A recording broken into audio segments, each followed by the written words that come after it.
Purihin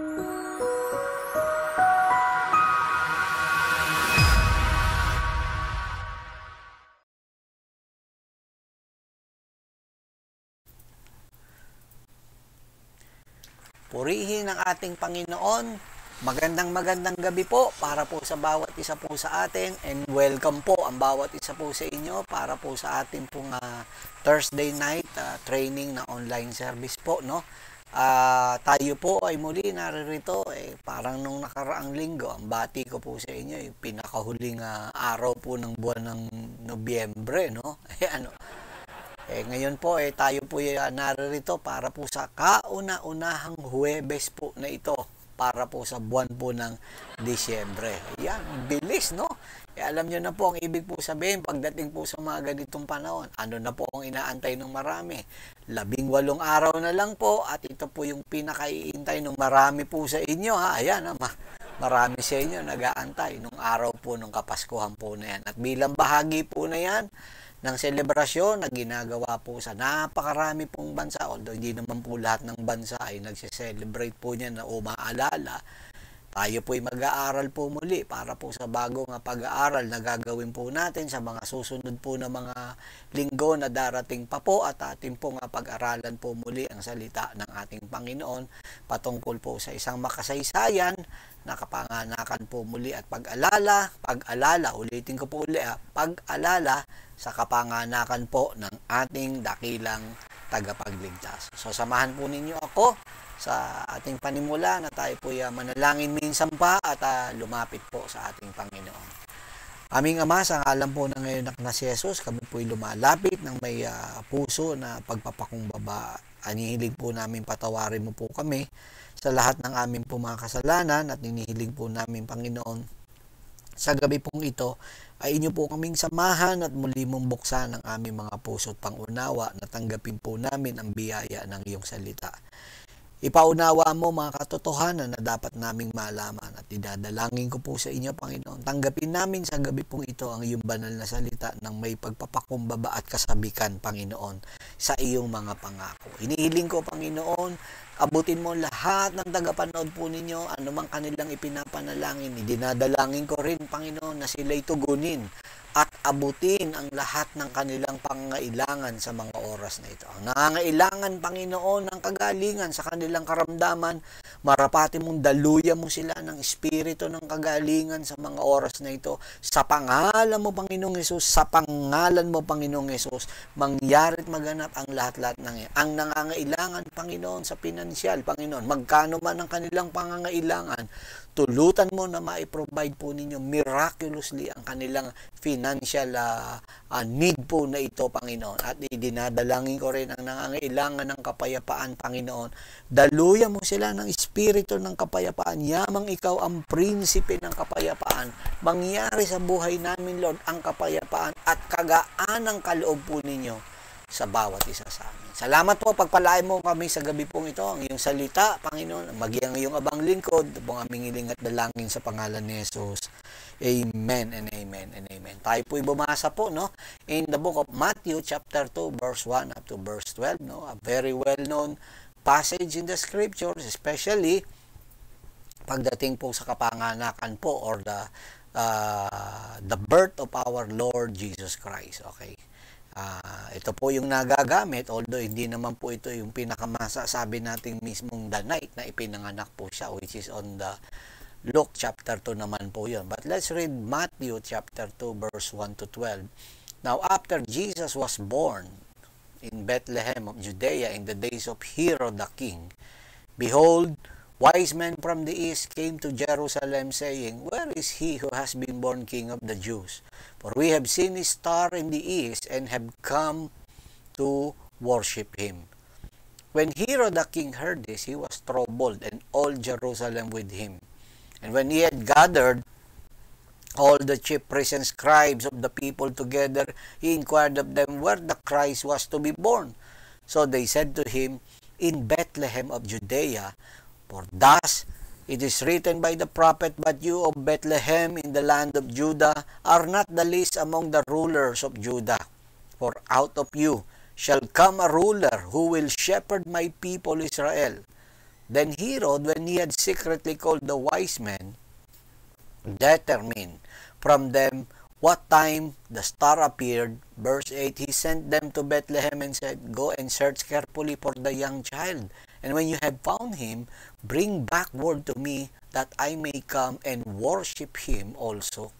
And when they heard the king, they departed, and behold, the star which they had seen in the east went before them till it came and stood over the young child was. When they saw the star, they rejoiced with exceedingly great joy. And when they had come into the house, they saw the young child with Mary and his mother, and fell down and worshipped him. And when they had opened their treasures, they presented gifts to him, gold, frankincense, and myrrh. Then, being divinely warned in a dream that they should not return to Herod, they departed for their own country another way. Glory to the name of Jesus. So muli po, no? Magandang gabi po. Of course, siyempre po, pwede ko na rin po kayong batiin po ng advance, no? Very advanced, no? 18 days before Christmas, no? So, ang ating tatalakayin po again ay patungkol po sa kapanganakan ng ating Panginoong Jesucristo, no? At dito sa istorya po na ito, which is very much familiar po ang marami po sa atin, it is because one of the most sabihin nating famous, no, regarding the account of the birth of our Lord Jesus Christ. Although as I have mentioned earlier, hindi po ito eksaktong gabi na ipinanganak po ang ating Panginoong Jesucristo. And we all know from this story na itong po mga wise men na bumisita sa ating Panginoong Jesucristo at nagdala po sila ng regalo. At kaya po dyan, pagdating po sa araw ng Kapaskuhan, na i-associate po ito pong tinatawag po na spirit of giving. Of which wala naman pong masama pagdating po doon sa bagay po na yan, na tayo po ay maging pagpapala sa iba, na tayo po ay makapagbigay po ng kaligayahan sa pamamagitan po nung tayo po ang magbibigay po sa ating po mga kapwa. Now here, no, makikita po natin nagregalo po sila. And sa pagreregalo po na ito, no, ito po ay nagkaroon po ng tinatawag po na long-lasting impact, itong pagreregalo po na ito. And then in fact, yung regalo po na ito ay nabigyan po ng iba't ibang interpretation. Of course, maganda po na maintindihan at maunawaan po natin yun. Kapag pinag-usapan po natin yung tinatawag po na pagbibigay, no, madalas ang naisip natin, paano ako magbibigay kung ako naman ay walang-wala? Ayan. Ako yung dapat nabigyan. Maraming ganyan. Gusto nila sila yung dapat nabigyan kaysa sila po yung magbigay. Okay, no? But regardless of your personal or financial situation, I may say, no? Ako'y naniniwala kahit papano po tayo po may kapasidad, lahat ng tao po, kahit sino man po, ay may kapasidad na tayo po ay makapagbigay sa kanino man sa ating pong mga kapwa, no? Minsan iniisip natin, paano kung yan mataas na tao, yan katulad nito, hari, parang ang hirap magbigay sa isang hari na nasa sa kanya na ang lahat ng bagay. Naiisip natin, kaya parang ang hirap bigyan kapag minsan iba sinasabi, pag mayaman, ang hirap regaluhan po ng mayaman. Sapagkat naisip natin, nasa sa kanila. Alam mo ninyo, sa Bible po, isang magandang halimbawa po, no? Hindi po porket sila'y hari o hindi porket sila'y mayaman, naisipin natin wala nang kulang po sa kanila. Hindi po. Si Jacob, I remember during the time, no, in the book of Genesis, nang siya po ay magkaroon ng opportunity, no, na talagang makapagbigay sa Parao during that time, no, kay Joseph na kanya pong anak. Hindi niya sinabi, no, wala tayong maibibigay, pagpasensyahan niyo na po. Wala pong ganun Iba po ang naging masasabi po natin na mentality. Mindset baga, mindset. Ayan. No? Iba ang mindset po ni Jacob. In Genesis chapter 43, verse 11, ito po ang sabi po ng Bible. Let's read this, no? Then their father Israel, referring to Jacob, said to them, if it must be, then do this. Put some of the best, ito na, no? Put some of the best product of the land in your bags and take them down to the man as gift. A little balm, a little honey, and some spices, and myrrh, some pistachio nuts. Ayun, grabe, may pistachio nuts pa. And almonds. Ayan, nakita ninyo. Meron po maibibigay. Naisip ni Jacob, no? Meron tayo pwede ibigay. These are the best product of our lands, no? Ibig sabihin ko anong the best na meron ka, ibigay mo para doon sa nais mong pagbigyan po na yan. So, makikita rin natin, all of us, we have our own best. Yun ang pinakamahalaga po ron na ibigay natin yung, whether it be whatever best na meron ka, ibig sabihin, all people can give their best. Yun ang ibig lang pong sabihin po. No? Kaya si Jacob, alam niya yan. Let's look for the best product of our land. Yun ang ibigay natin sa kanila. Hindi na natin kinakailangan na talaga isipin pa na tatanggapin ba nila yun o tatanggihan or whatsoever. No? Importante, we have this best na meron tayo at ito ang ibigay po natin dun sa parao o dun sa hari, dun sa ruler. So, ganyan po ang pagbibigay po. No? Kasi ito po mga produkto po na to, hindi po ito available naman po doon sa Egypt, no? Nung panahon po na yun sa kanila. So, kinikilala yung kanilang lugar, meron silang balm na ginagamit po ito for healing, no? Ayan, no?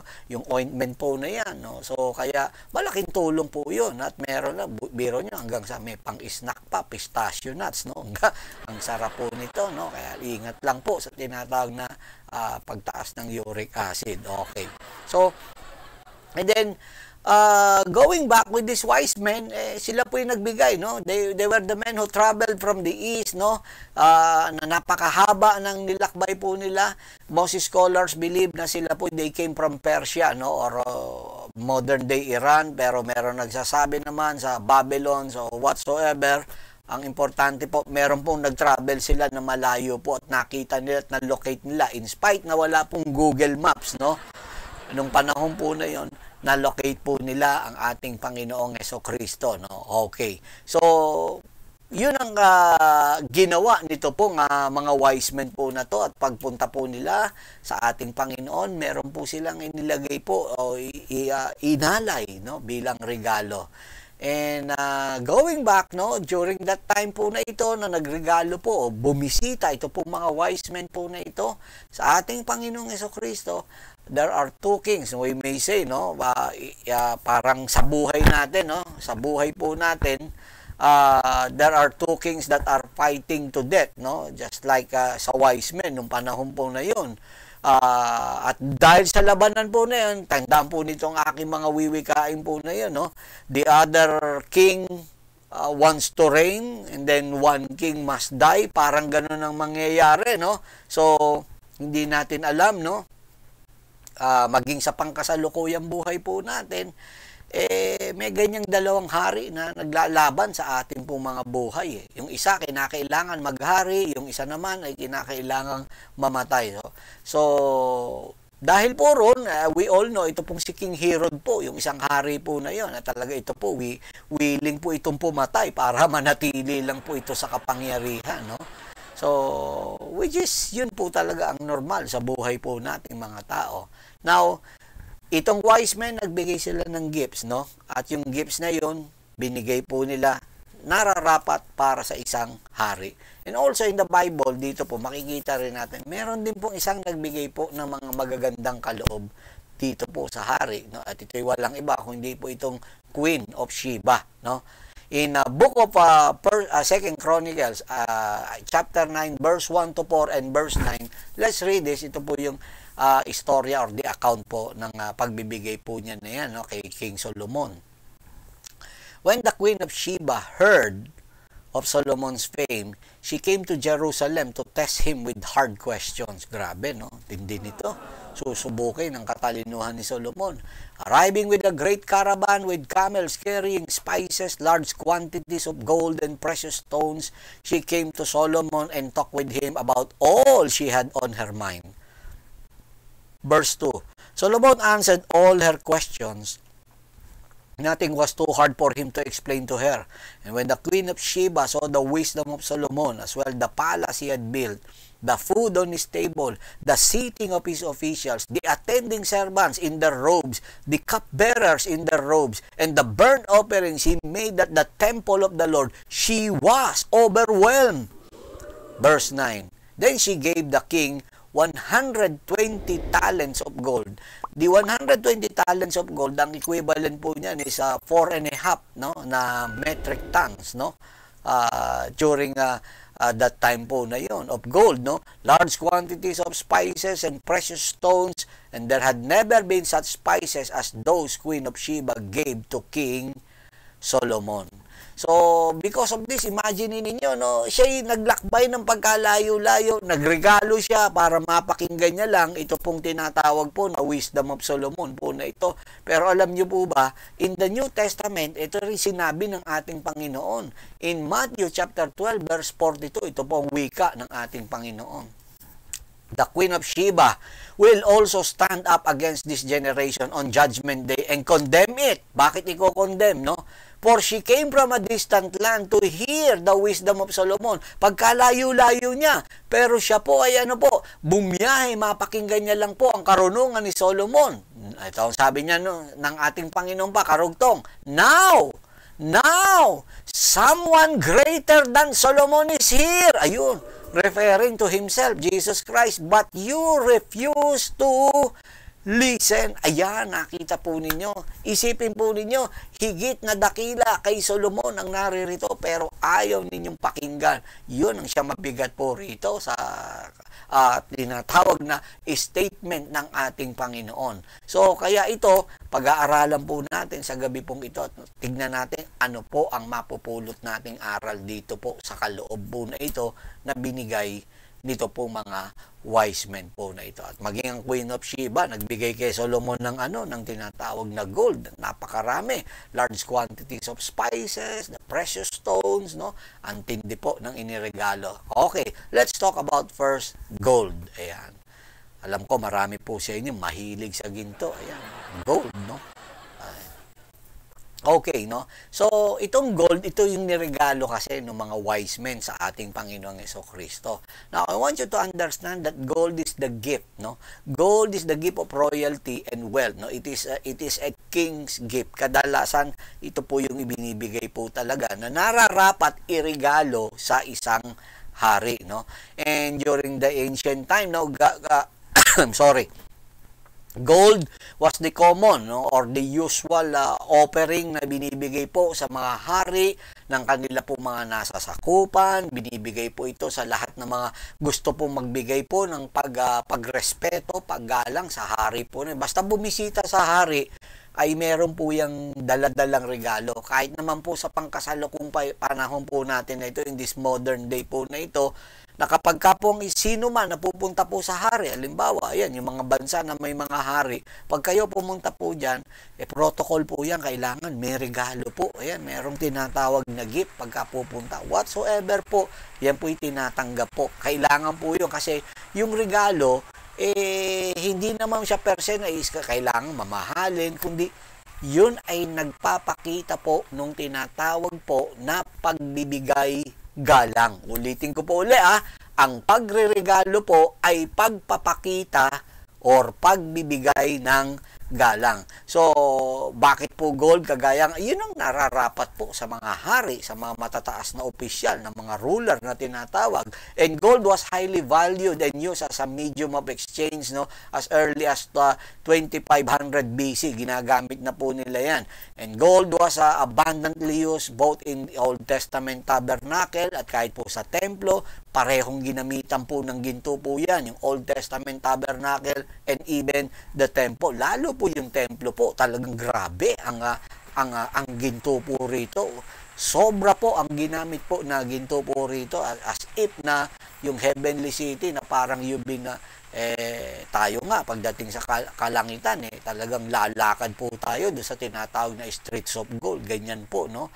So, yan ang gamit po ng ginto po na yan, no? Now, gold had a high value and significance, no? Meron po yan, no? At according in Genesis chapter 13 verse 2, no? Sabi nga pong ganun dito, now Abraham was very rich in livestock, silver, and gold. Kita ninyo, kasama po si Abraham, marami pong ginto po si Abraham. Mayaman po, hindi po purita si Abraham. Mayaman po si Abraham, no? Kaya the Pharaoh of Egypt, no? Yung King of Egypt, no, si Joseph bilang siya po yung ruler din ng Egypt, governor ng Egypt, siya po'y binigyan po nung pero, nung tinatawag na necklace of gold in Genesis chapter 41, verse 42. In Exodus chapter 25, verse 10, ito naman, sinasabi naman ng Lord, yung pag-i-instruct niya doon sa tabernacle po, sa pagbibuild ng tabernacle, talagang siya nag-request na i-overlay ng gold po yan. In fact, kahit po yung Ark of the Covenant, construct an ark and overlay it with pure gold inside and out. Inside and out, kinakailangan yung Ark of the Covenant. Punong-puno po ito, nababalot po ito ng tinatawag po na ginto. And as I have mentioned earlier, si Solomon, nung pinagawa niya po ito pong templo po, grabe po, nalantay na ginto ang ginamit po para po sa templo ng ating Panginoon. Hindi po natin, kasi po alam po niya, ito po yung pagpapakita na hindi po tinipid eh. Ganun po eh. Best po yun eh. Kung pwede naman talaga, literal na ginto, why not? Why not po? Yun ay ibig sabihin, pagbibigay galang nga, hindi mo tinitipid, no? Ganun po yan, kasama po yan. And even in, you can read that in the passage of the scriptures, 1 Kings chapter 6, verse 22, and in Esther chapter 1, verse 7, no? Yung king na nagbigay po ng banquet po rito, isipin po ninyo, ang sabi po ng Bible, the drinks were served in golden vessels. Ibig sabihin, yung mga ginamit po ba nila na mga cup, talagang ginto po ito. Hindi po ito basta metal lang po na, or sabihin natin sa panahon natin, babasagin, no?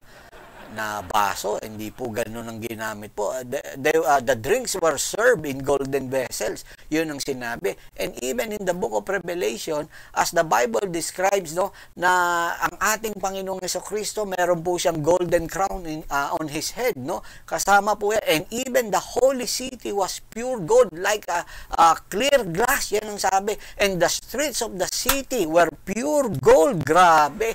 Yan po sa langit po, sabi ko nga po sa inyo, ganyang katindi po. Pero, as I have mentioned, bagamat itong ginto po na to associated sa pagbibigay naman po ng mga wise men sa ating Panginoong Jesucristo, ang nakalulungkot rin naman dahil ito pong gold po na ito, somehow, no, nagagamit po ito parang a sign of prosperity, a sign of blessing at the same time, ganun din po, no? Pero alam niyo, dahil na-associate po ito pong gold po na ito sa araw na yun ng pagbisita ng mga wise men, pumasok rin po itong tinatawag rin at the same time yung materialism, which is the dark side of Christmas. Yan ang siyang nakakalungkot dun sa bagay po. Because, materialism is the monster of more. Yan po yan eh. Tingnan niyo, are you still excited about Christmas present na matatanggap po ninyo, yung mga regalo, no? Iba po sa inyo, pag wala pang December, regalo na po kagad nasa kokote. And punahin nyo po, yung tinatawag po na mall madness, no? Which is grabe, kaya nga dito sa atin, sa bansa po natin, nag-a-adjust po ang mall hours dahil po sa dami ng gusto po na talagang mapunta, no? Because of those things or spirit which I have mentioned, the dark side of Christmas, which is yung materialism po na yan, masyado po na-invade po ang bawat hindi lamang po mga mall or businesses, bawat puso na po ng tao ang napasok po nitong materialism po na ito, no? Kaya makikita po natin nakakalungkot, bagamat sabihin natin dapat tama ang pagse-celebrate, pero nagiging mali, no? Pumasok ang materialism po na ito, yung pagiging materialistic ng tao, parang nabibrainwash ang tao. What you have is not enough, no? You need more, you need more, you need more, you need more. Ganyan po yung spirit of materialism eh. You always wanted a bigger house. Nagkaroon ka na ng bahay, pero susunod, gusto mo na naman a bigger house. Nagkaroon ka ng sasakyan, you want a better car na naman. Nagkaroon ka ng cellphone na, gusto mo na naman, no? Di ba? Tawag rito, bagong cellphone na naman. Yung iba nga, talagang halos taon-taon pag naglo-launch ang Apple, no? Ng kanilang cellphone, talagang kailangan bago rin po sila, no? Nakakalungkot mang isipin, pero may mga ganyan. Yung iba, willing pa na talagang magbigay ng kanila pong ng kidney. Magkaroon lang po nung tinatawag po na yun na mag-upgrade ng kanila pong cellphone or a higher salary, o you wanted a whiter, more teeth, no? Fresher breath, no? Mabangong hininga. Yan, siyempre, wala namang masama. damit na bago, sapatos na marami pa. You know, that's materialism, no? In the Bible, in the scriptures po, no, coveting or yung tinatawag na greediness is prohibited by one of the 10 commandments. In fact, in Exodus chapter 20 verse 17, this is what the Bible mentioned. Let's read this, no?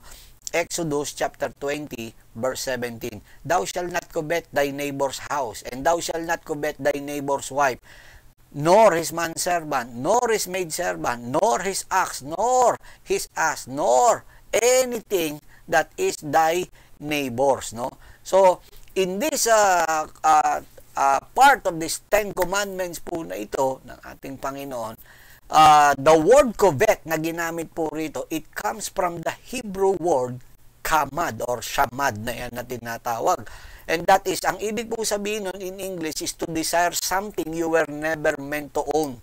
Ibig po sabihin, ay yung ginugusto mo na hindi naman dapat ay maging sayo. Yan ang ibig po sabihin puro, no? So, ito po yung pagpapaalala po sa atin. Like for example, kagaya ng sinasabi ko, dapat po spirit of giving, maayos po sana, pero pumapasok nga yung pagiging materialistic pagdating po sa araw po ng mga ganitong season po na ito. Try to imagine po ninyo, no? Napunan niyo po ba nung mga bata, nung maliliit pa, pag may bata tayo nakikita, tinatanong natin ang tanong natin sa kanila, ano gusto mo paglaki mo? Yun ano ang gusto mong maging paglaki mo? Maging paglaki mo. Di ba, sasabihin ng mga bata, gusto ko maging doktor, gusto ko maging engineer, gusto ko maging isang lawyer, iba no, gusto ko maging pastor. Ba, okay po yun, no? So, yun ang nagiging tanong at yun naman ang naisasagot. Hindi naman natin tinatanong ano gusto nyong kunin paglaki nyo. Di po ba? Hindi ganun pero, baligtad, kung kailan lumaki, ganun ang nangyayari. Marami na tayong gustong kunin sa ating po mga buhay, no? Imagine po ninyo, kahit po sa ating sa salita ng ating Panginoon ay hindi po yan, ini-encourage po tayo na yung masama po kasi yung sinasabi, yung malabis at hindi po nararapat. Sa Bible po, pagdating po sa tama pong puso, no, alam po ninyo, ito pong in the book of Mark chapter 12, no, ito po yung nagbigay po sa templo po na to. Grabe, tignan niyo po kung paano kinalugdan. Let's read this in Matthew chapter 12 verse 43 and 44. And he called unto him his disciples and saith unto them, Verily I say unto you that this poor widow had cast more in than all they which have cast into the treasury. Ayan na. For all they did cast in of their abundance. Nagbigay sila dahil sa sobra sila. Ayan, no? At pagkatapos yung binigay nga nila, hindi naman po yun yung kumbaga hindi sila nasugatan. But she, referring to the poor widow, but she of her one did cast in all that she had, even all her living. Grabe. Ang tindi po nito, yung lahat na kumbaga lahat-lahat na, wala na siya parang buhay na niya na ibigay niya doon sa kinaloob niya po na yun sa templo. Kaya nga madalas, totoo po yung kasabihan na hindi po pagdating sa salitang pagbibigay, hindi po tinitignan ng Panginoon kung ganin laki nung naibigay po natin. Kung hindi po, kung alin o ilan po yung natira. Yan, tignan po ninyo. Hindi doon sa binigay. Tignan nyo kung ilan yung natira. Yan. Ano po malaki? Yung ibinigay o yung itinira? Alam nyo po, ang sagot nyo po pagdating po dyan.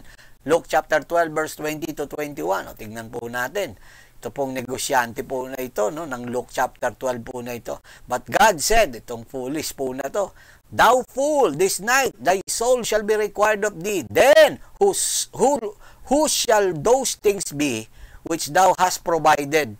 So, is he that layeth up treasure for himself and is not rich toward God. Yun ang siya mabigat po. Nag-ipon siya, nag-imbak siya ng pagkarami-rami, no? Pagkatapos po, ano po nangyari? Nawala rin po.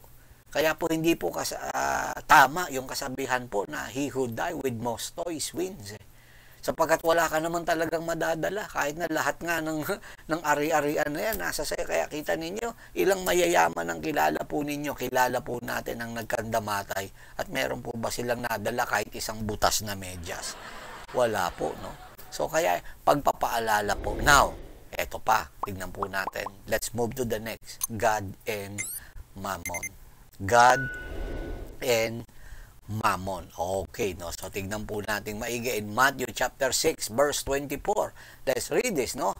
The Lord Jesus Christ himself speaking, no one can serve two masters, for either he will hate the other and love the other, or else he will hold to the one and despise the other.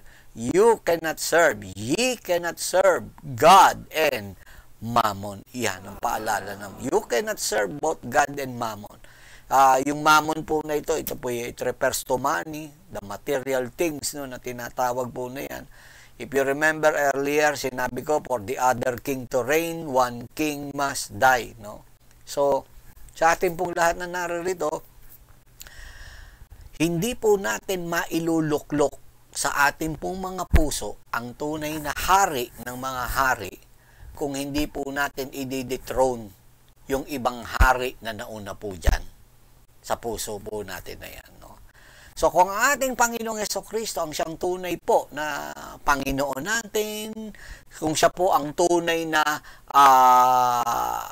tawag po natin tagapagligtas, kung ang Panginoon po mismo ang talagang sinasabi po natin tunay na Panginoon, tunay na tagapagligtas ng ating po mga buhay, at hindi po ang pera, no, na mga naririto po sa mundo po na ito, kung hindi po ang Panginoon ang nakalagay po dyan, tandaan po ninyo, may iba po na nakapwesto po dyan. At walang iba kundi po kung ano po yung mga material na bagay na yan. Kagaya ng sinabi ko nga po sa inyo, sa puso po natin malalaman na siyang pinananahanan ng ating Panginoon. If you remember in the account of Luke chapter 19, no, ang ating Panginoong Jesucristo po ay nung magkita po sila ni Zacchaeus po, no, sinabi ng ating Panginoon ang spiritual condition ito pong si Zacchaeus po based on the willingness, no, nito pong si Zacchaeus. Kita niya, sabi niya ibabalik niya raw ng 4 hanggang 5 doble yung kung meron man daw siyang ninakaw o inumit. Bakit po? Ganong kawiling po si Zacchaeus. Wherein in Matthew chapter 19, ito namang young rich ruler po na ito, yung spiritual condition po nito is based, no, sa kanyang unwillingness na ano po, na kanyang ibahagi yung pera po niya. Kasi pagdating sa pera po, matindi po attachment po ng marami pong tao.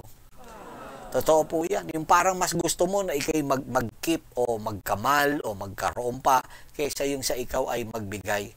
So, there is an undeniable link na talagang dapat may maunawaan po natin pagdating po rito na tayo po'y tinatawagan ng ating Panginoon na wag po tayo magpapaalipin po sa salapi, sa pera, sa kayamanan, ari-arian, lahat po na. Tandaan po ninyo, pag tayo po'y napaalipin po dyan, hindi po tayo makakasunod sa ating Panginoong Jesucristo. Totoo po yan, kapatid kaibigan. And I want you to understand this, no? Our financial behavior, whether it be our financial conduct or financial habits or financial decision, no? It reveals our true character as individuals. Whether as individuals, whether as families, whether as leaders, and even churches, no? Totoo po yan. Yung ating financial and material stewardship po na yan, ito po'y nagiging istorya ng ating pong mga buhay. Bagamat ito'y totoo sa napakarami pong tao sa iba't ibang panahon, no? Tingnan po ninyo.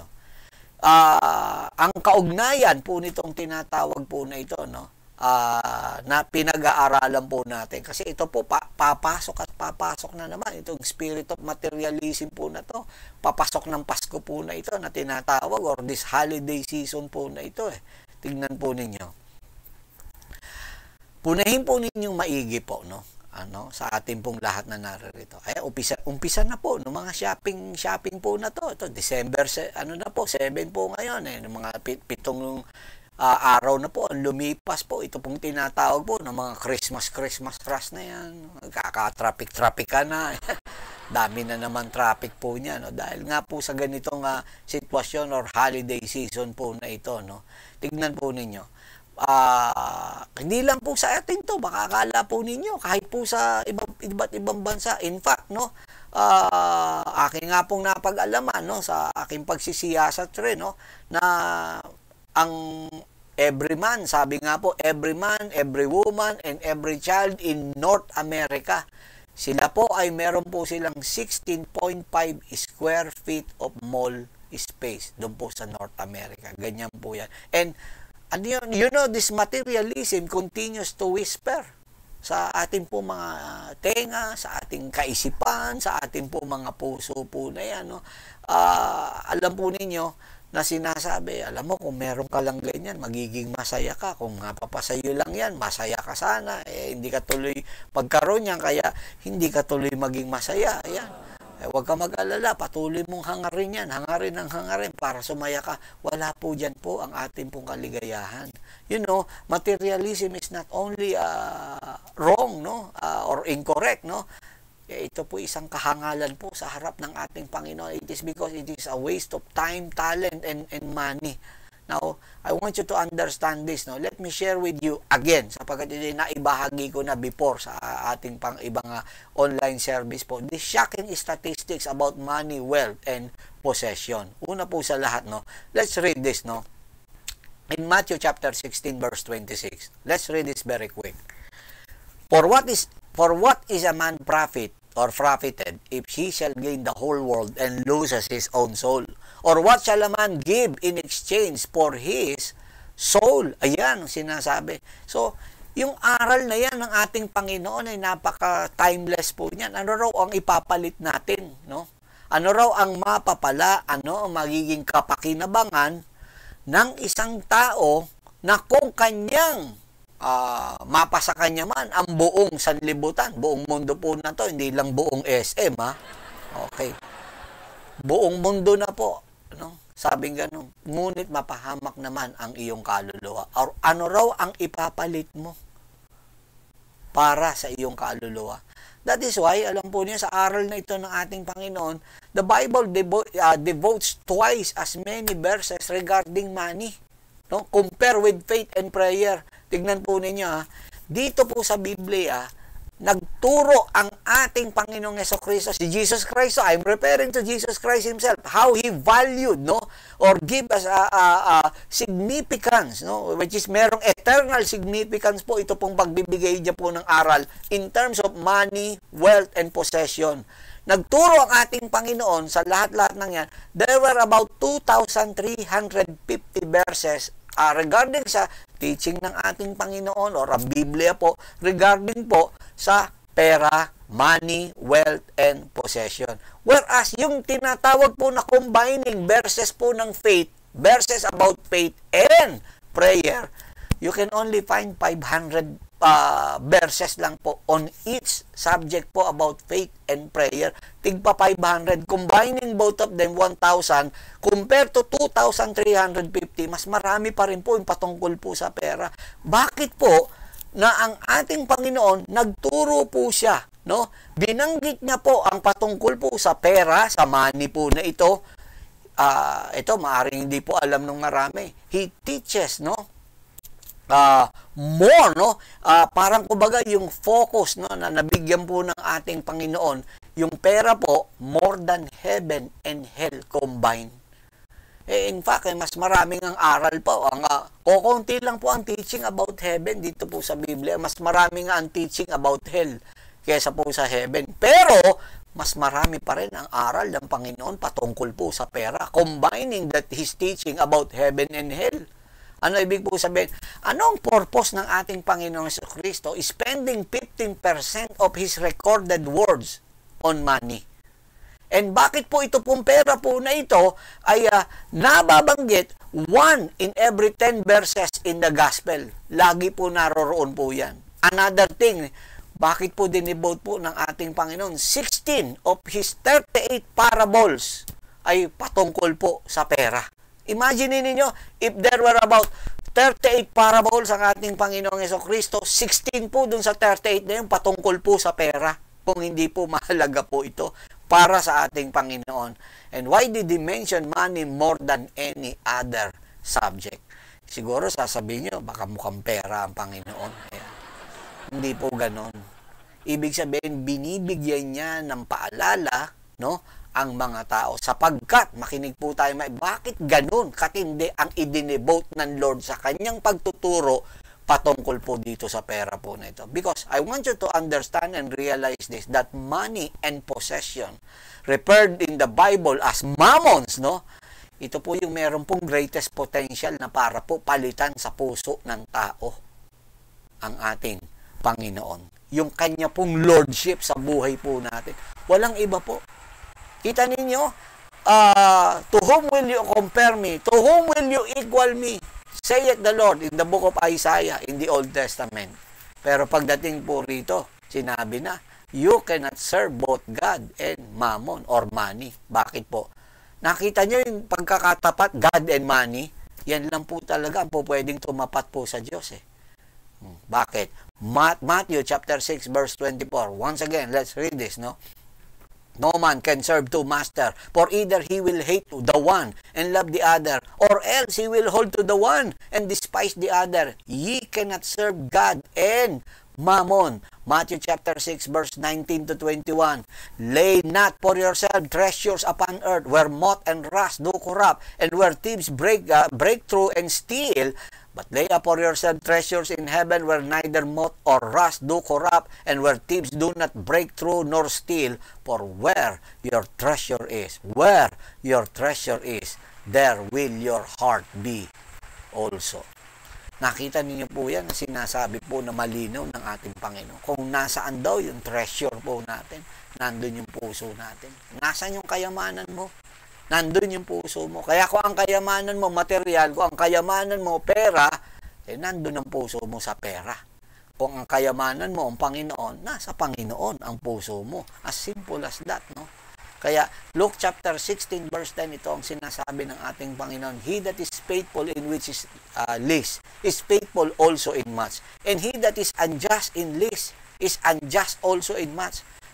If therefore you have not been faithful in the unrighteous mammon, who will commit to your trust the true riches? Sino raw po pwedeng magtiwala po sa atin ng tunay na kayamanan kung hindi tayo mapagkakatiwalaan sa tinatawag na maliit na bagay nga po na yan? At kung yung kayamanan dito sa mundo, hindi tayo mapapagkatiwalaan, paano raw tayo pagkakatiwalaan ng tunay na kayamanan?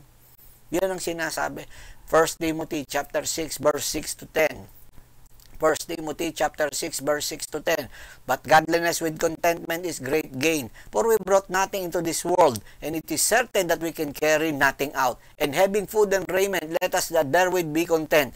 But they that will be rich fall into temptation and snare, and into many foolish and hurtful lusts, which drown men into destruction and perdition. For the love of money, eto na, love of money is the root of evil. Hindi po money is the root of evil, kundi for the love of money is the root of all evil.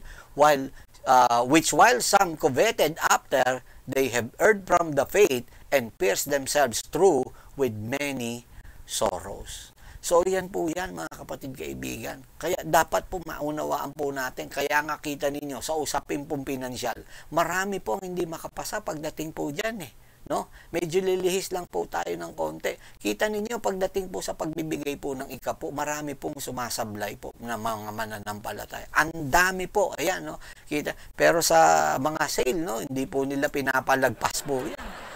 Pero yung pagbibigay po nila ng ikapo sa ating Panginoon, sumasablay po, no? Let me briefly educate you regarding tithes, no? There are three tithes, no, for Israel, no? Let's talk about the three tithes for Israel, no? Hindi lang po isa po ang tithe sa Israel. Ito yung pinagkakamali po ng iba. Now, una, okay, one tithe went to the priest, no?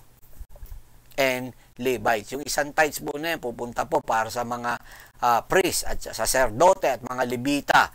Now, second, ito po, another to the house of God for times of worship or yung feast na tinatawag po na yan. And third to the orphans, widows, and the poor. Yan po yung pangatlo po na yan. Now, itong pangatlo, itong sa orphans, widows, and the poor po na ito, this third tithe po na ito ay kinokolekta po ito every third year. Ulitin ko, every third year po nila po ito kinokolekta for the total of tithe of the 23% per year, no? Ayan, kinukuna po nila.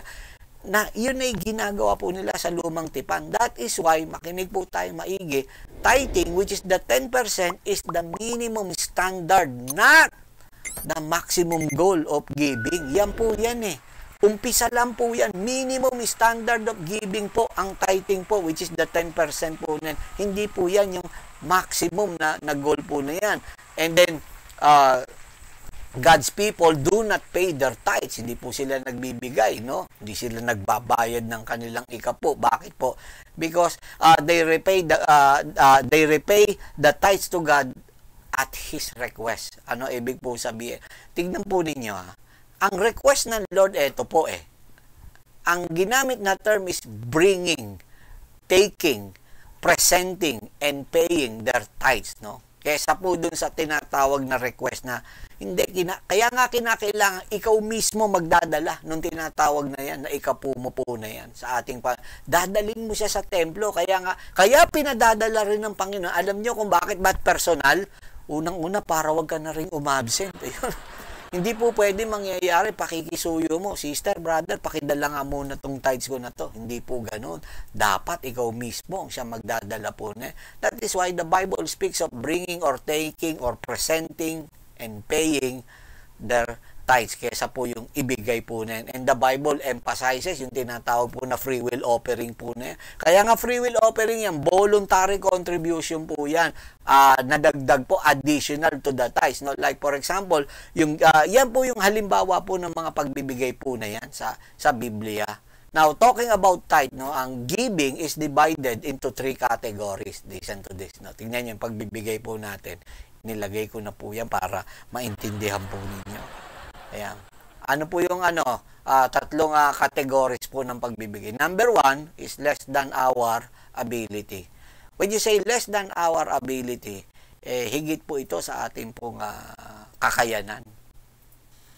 No? Less than sa kakayanan. Pag sinabing less than, hindi po higit, no? Kulang po, no? Yung kumbaga po, kayang-kaya na natin makapagbigay, talagang kaya lang ayaw magbigay, parang ganun.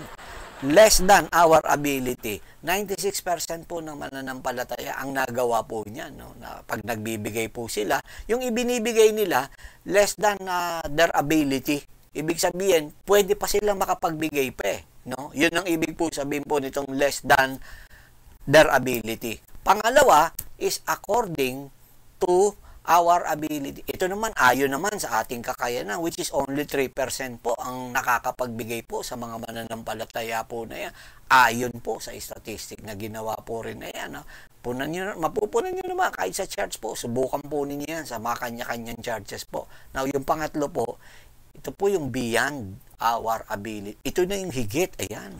Higit na sa ating kakayanan. Less than 1% po. Kagaya po nung poor widow. Yun po yun eh. Beyond her ability na makapagbigay, pero nagbigay pa rin po siya. So, giving beyond our ability, kasama po dyan na ibig po sabihin, yung mga may idadagdag pa, yung whatever po, ibig sabihin, talagang diretso po, masusugatan ka po na talaga rito. Yan po ang ibig po sabihin ng pagbibigay po na yan. Giving despite the risk, no? Nandun pa rin na makapagbibigay ka, na maaring mawawalan ka, gano'n. Pero diretso ka pa rin. Nandun yung tinatawag. Kaya nga sabi ko sa inyo, may kaakibat po na pananampalataya ang pagbibigay po na yan. And giving is more than just donating your money, no? Listen to this. It is also about defeating the king known as Mammon. Yan po yan. Kaya ang panlaban niya, for you to defeat this king Mammon, the materialism po na yan, ang panlaban dyan at ang pampatay at ang pang sabihin natin na to defeat, talunin, lupigin yung king Mammon po na yan. Giving po ang pinakasekreto pagdating po dyan. Kaya ngayon pong season po na to, Diyan po natin, diyan tayo magsikhay, lalo na pagdating sa Panginoon, no? That is why binibigay natin sa ating Panginoon our treasure, our time, our talent, lahat-lahat po na yan, no? And if you have the high capacity in any of these areas na makapagbigay po kayo, whether it be treasure, time, and talent, magbigay po kayo. And if you are not a giver, no? Isa lang po ibig po sabihin na ninanakawan po natin ang ating Panginoon. At para makapagbigay tayo sa Diyos, alam nyo kung paano po, yung sarili po muna natin ang una nating ibigay bago natin maibigay yung treasure, talent, no, and time po natin na yan. Totoo po yan. Bakit ko sinabi? 2 Corinthians chapter 8 verse 5. Ito po ang sabi po ng ating Panginoon. And this they did. Ito po, no, ito po mga taga Macedonia po na to. And this they did not as we hope, but first gave their own selves to the Lord and unto us by the will of God. Yan. So, napakalinaw niyan, kapatid kaibigan. Going back with the gift na binigay po nito pong tinatawag po na mga wise men po na ito. Gold ang ibinigay. This gold talks about the kingship of our Lord Jesus Christ. The first gift was gold, no? Precious metal po, no? Ito po ibinibigay sa mga hari, and they've been acknowledging the kingship of our Lord Jesus Christ. Kaya sila nagbigay kahit bata pa yun. Inaalala nila, kinikilala nila na ito po ay hari, yung bata po na yun. That is why nagbigay po sila ng gold. This is another thing is for them to show that they're been respecting the King Jesus, no, mga, or similarly, ganun din naman sa atin po, no? Tayo po'y magbigay rin po sa ating Panginoon. Kung siya po'y Panginoon po natin, kinakailangan sundin po natin at magpasakop. Yan dahilan kaya tayo sumusunod, nagpapasakop, parang nagbibigay rin po tayo niyan sa ating Panginoon. So, yan po yung unang kaloob, no? At next week po, ipagpapatuloy po natin ang ating pag-aaral po para po sa ginagawa po natin. Lalo na po dito po sa holiday season po na ito. So, if you have any questions, comment, disagreements, no? Please feel free, no, to write comment below. And if you have any enlightenment, encouragement, and inspiration about this video, kindly leave your comments here, no. And thanks for joining us here in our TNT online service po na ito. Until next week, I speak blessing and power and favors, no. God willing, this is Pama speaking for Jesus Christ, no. One God, one gospel church po, no. Saying, may the peace of God which surpasses all understanding, guard your heart and mind through Christ Jesus, our Lord.